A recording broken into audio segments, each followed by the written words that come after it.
हाय. काही दिवसांपूर्वी एक आर्टिकल वाचत होते, तर त्या आर्टिकलमध्ये प्लास्टिकचा आपल्या आयुष्यात नव्हे तर आपल्या शरीरामध्ये किती शिरकाव झालेला आहे हे वाचून अक्षरशः धक्का बसला.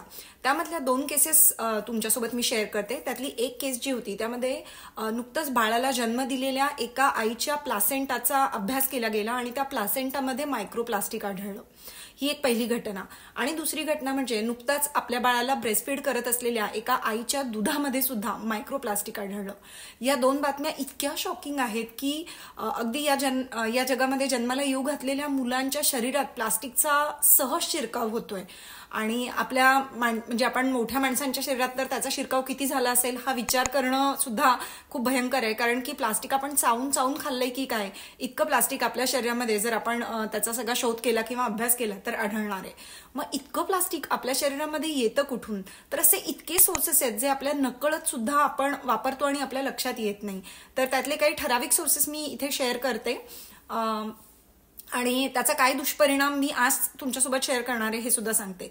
तर सगळ्यात पहिलं म्हणजे जे प्लास्टिक कपमध्ये आपण चहा पितो, बाहेरून ते पेपर कप असतात पण आतमध्ये आपण त्याच्या चहा कॉफी असं पितो, तर आतमध्ये जे प्लास्टिक आहे ते आपल्या शरीरात खूप सहज जातं. चहाच्या तापमानाला ते वितळतं आणि आपल्या शरीरामध्ये खूप सहज जातं. त्यानंतर दुसरं म्हणजे हॉटेलमधनं जे फूड ऑर्डर करतो ते एकतर अल्युमिनियम फॉईल किंवा प्लास्टिकच्या पाउचेसमध्ये किंवा प्लास्टिकच्या ज्या अतिशय खराब क्वालिटीच्या डब्यांमध्ये येतं ते गरमच त्यामध्ये टाकतात. तर त्यामुळे त्यामध्ये सुद्धा प्लास्टिक लीच होतं म्हणजे अक्षरशः उतरतं. यानंतर आपण घरामध्ये जे हलक्या क्वालिटीचे प्लास्टिकचे डबे ठेवतो त्यामध्ये सुद्धा ते उतरतं. मध्यंतरी काही वर्षांपूर्वी UK मध्ये एक अभ्यास झाला होता, तर त्यामध्ये एक कॅन्सर झालेल्या स्त्रीच्या कॅन्सरस सेलला प्लास्टिक असलेल्या टेस्ट ट्यूबमध्ये ठेवून त्याचा अभ्यास केला गेला. तर त्यावर असं आढळलं की प्लास्टिक असलेल्या टेस्ट ट्यूबमध्ये त्या कॅन्सरस सेलची ग्रोथ झाली. मायक्रोवेव्हमध्ये जे अन्न आपण प्लास्टिकच्या डब्यांमध्ये सहज ठेवून गरम करतो ते तर इतकं भयंकर आहे की त्यामध्ये त्या वेव्स ट्रान्सफर होऊन त्या प्लास्टिकचं टेम्परेचर वाढून ते सहज अन्नामध्ये उतरतं.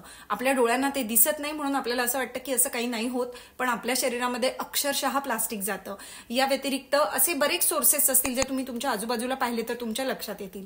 हे इथे शेअर करण्याचं कारण म्हणजे हे जे प्लास्टिक आहे हे एक झिनो इस्ट्रोजनचा प्रकार आहे. झिनो इस्ट्रोजन म्हणजे काय, तर आपण एखाद्या मूवीमध्ये बघतो की एखादा हिरो असतो आणि त्याचा हमशकल येतो. त्याचा जो हमशकल येतो तो हिरोला कुठेतरी बांधून ठेवतो, किडनॅप करतो आणि त्याच्या जागी जाऊन त्याचे सगळे बेनिफिट्स घेतो. झिनो इस्ट्रोजन आपल्या शरीरामध्ये तेच सगळं करतात. झिनो इस्ट्रोजन आपल्या शरीरातल्या नॅचरल इस्ट्रोजन रिसेप्टरला जाऊन बाइंड होतात आणि आपल्या शरीरामध्ये व्हाईट इस्ट्रोजन हे वाढतं. व्हाईट इस्ट्रोजन हे कॅन्सरला कारणीभूत ठरतं.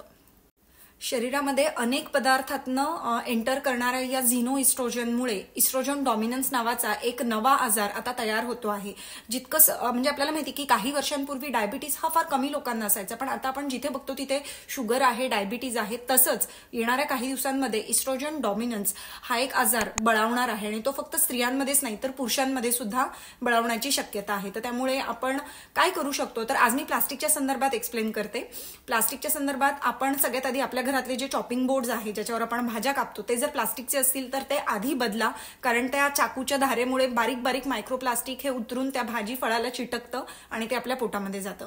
त्यानंतर हॉटेलमधनं जर आपण कधी काही ऑर्डर केलं असेल तर ते घरी आल्या आपल्या घरच्या स्टीलच्या भांड्यामध्ये किंवा सिरामिकच्या भांड्यामध्ये, काचेच्या भांड्यामध्ये काढून ठेवा. मायक्रोवेव्हमध्ये कुठलाही पदार्थ प्लास्टिकच्या भांड्यामध्ये चुकूनही गरम करू नका. तसंच प्रवासाला जात असाल सोबत आपल्याला ते यूज अँड थ्रो कप्स वापरायची खूप सवय असते किंवा आपण खूप लोक येणार असतील तर ते देतो, तर ते सुद्धा अवॉइड करा. जसं ते आपल्यासाठी आपण वापरणार नाही तसं ते इतरांसाठी पण नाही वापरायला पाहिजे. त्यानंतर BPA फ्री जे प्लास्टिक आहे, BPA फ्री म्हणजे बायस्फेनॉल ए हे केमिकल जे असतं, हे केमिकल मध्ये ठेवलेले अन्नपदार्थ, लिक्विड्स हे सगळे डायरेक्ट त्या अन्नपदार्थामध्ये उतरतात. तर त्यामुळे BPA फ्री असं चांगल्या क्वालिटीचं प्लास्टिक जर गरज पडलीच तर ते विकत घ्या. आज हे सांगण्याचं कारण म्हणजे थोड्या दिवसामध्ये संक्रांत येत आहे आणि आपले हळदी कुंकू वगैरे असे सगळे समारंभ सुरू होतील. तर त्या समारंभांमध्ये आपण नेहमी budget friendly, pocket friendly options बघत असतो आणि अशा वेळेस प्लास्टिक शिवाय दुसरं काही आपल्याला दिसत नाही. आणि बाजारामध्ये प्लास्टिकचं इतकं अट्रॅक्टिंग काय काय वस्तू आपल्याला मिळतात की आपण ते कंट्रोल नाही करू शकत. आपण ते घेतो, आपणही वापरतो आणि इतरांनाही देतो. तर त्यानिमित्ताने आज ही एक गोष्ट तरी आपण नक्की करूया की या संक्रांतीपासून दर संक्रांतीला आपण प्लास्टिकच्या ऐवजी इतर त्यानंतर जे इको फ्रेंडली आणि आपल्या शरीरासाठी चांगले आहेत असे काही वस्तू जर मिळत असतील तर त्या आपण इतरांना देऊया, त्याचं वाण देऊया, त्यानिमित्ताने आरोग्याचं वाण देऊया. आणि आणखी एक छोटीशी गोष्ट म्हणजे ती देताना त्यावर आपण एक छोटीशी चिठ्ठी सुद्धा लिहू शकतो की प्लास्टिकचा वापर टाळा आणि शरीरावर होणारे परिणाम सुद्धा टाळा, असा जर संदेशही आपण दिला तर तोही आपल्याकडून आपल्या मैत्रिणीला, नातेवाईकांना आणि त्यांच्याकडून पुढे अनेक लोकांना जाऊ शकतो. तर आपण अशा पद्धतीने स्वतःची आणि इतरांची पण मदत करू शकतो. प्लास्टिक हे अतिशय घातक आहे, हे काय वेगळं सांगायची गरज नाहीये. कित्येक वर्षांपासून आपण ऐकतोय, पण घरामध्ये अगदी छोट्या काय म्हणू शकतो शत्रूंच्या स्वरूपामध्ये येणारं जे प्लास्टिक आहे आणि जे आपल्या शरीरामध्ये जाते त्याला आपण अवॉइड केलंच पाहिजे.